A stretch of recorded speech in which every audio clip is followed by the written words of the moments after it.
வணக்கம். சுவை தமிழுக்கு உங்களை அன்புடன் வரவேற்கிறேன்.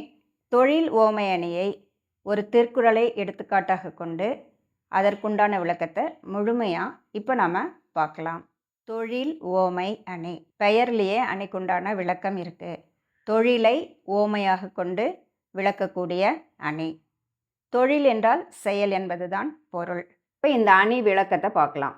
செய்யுளில் புலவர் தாம் சொல்ல வந்த கருத்தை மற்றொரு பொருளின் செயல் அல்லது தொழிலின் அடிப்படையில் ஒப்புமைப்படுத்தி உவமையாக்கி விளக்குவது தொழில் ஓமை அணி எனப்படும். இதுதான் அணி விளக்கம். தொழில் ஓமை அணிக்கு சான்றாக ஒரு திருக்குறளை பார்க்கலாம். அகலாது அணுகாது தீக்காய்வார் போல்க இகழ்வேந்தர் சேர்ந்தொழுகுவார். இந்த திருக்குறளினுடைய பொருள் என்னன்னு பார்ப்போம்.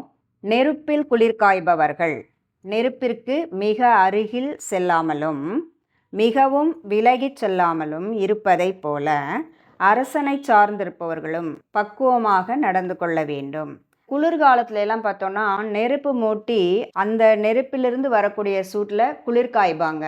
அப்போ குளிர் காய்பவர்கள் என்ன செய்யணும்? ரொம்ப பக்கத்தில் போனால் ரொம்ப சூடு அதிகமாகிடும். ரொம்ப தூரமாக போயிட்டா வெப்பம் கிடைக்காது. அப்போ என்ன பண்ணணும்? அந்த நெருப்பிலேருந்து எவ்வளவு தூரத்தில் இருந்தால் நமக்கு தேவையான அளவுக்கு வெப்பம் கிடைத்து அந்த குளிர் போகுமோ அந்த அளவுக்கு சரியான இடைவெளி விட்டு இருக்கணும். அதை போல அரசனை சார்ந்திருப்பவர்களும் அந்த சரியான இடைவெளி விட்டு பக்குவமாக நடந்து கொள்ள வேண்டும். இதுதான் நமக்கு தொழில் ஓமை அணிக்கு சான்றாக வரக்கூடிய ஒரு திருக்குறள். இந்த எடுத்துக்காட்டு கூடிய அணி பொருத்தம் என்ன அப்படின்னு பார்க்கலாம். அகலாது அணுகாது தீக்காய்வார், இதுதான் ஓமை. இது ஒரு செயல், தொழில். இகழ்வேந்தர் சேர்ந்தொழுகுவார், இதுதான் ஓமேயம். இதில் வரக்கூடிய ஓம உருபு போல். இப்போ இதுக்குடைய முடிவு எழுதணும். எப்படி? இத்திருக்குறளில் தீக்காய்தல், அதாவது குளிர்காய்தல் என்னும் தொழில்னாலும் செயல்னாலும் ஒன்று தான். அரசரோடு பழகுவதற்கு ஓமையாக கூறப்பட்டுள்ளதால் இது தொழில் ஓமை அணி ஆகும். ஒரு செயலானது சொல்ல வந்த கருத்துக்கு ஓமையாக சொல்லப்படுவது தொழில் ஓமை அணி. தொழில் ஓமை அணியை விளக்கு அப்படின்னு ஒரு வினா வந்தாலோ அல்லது இந்த திருக்குறளை கொடுத்து இதற்கு அணி விளக்கம் தருக அப்படின்னு சொல்லிட்டு கேட்டாலோ முதல்ல அணி விளக்கம், அடுத்தது சான்று, எடுத்துக்காட்டு, உதாரணம் எல்லாமே ஒன்று தான். சான்று எழுதணும், அதுக்கு இந்த திருக்குறளை எழுதுகிறோம்.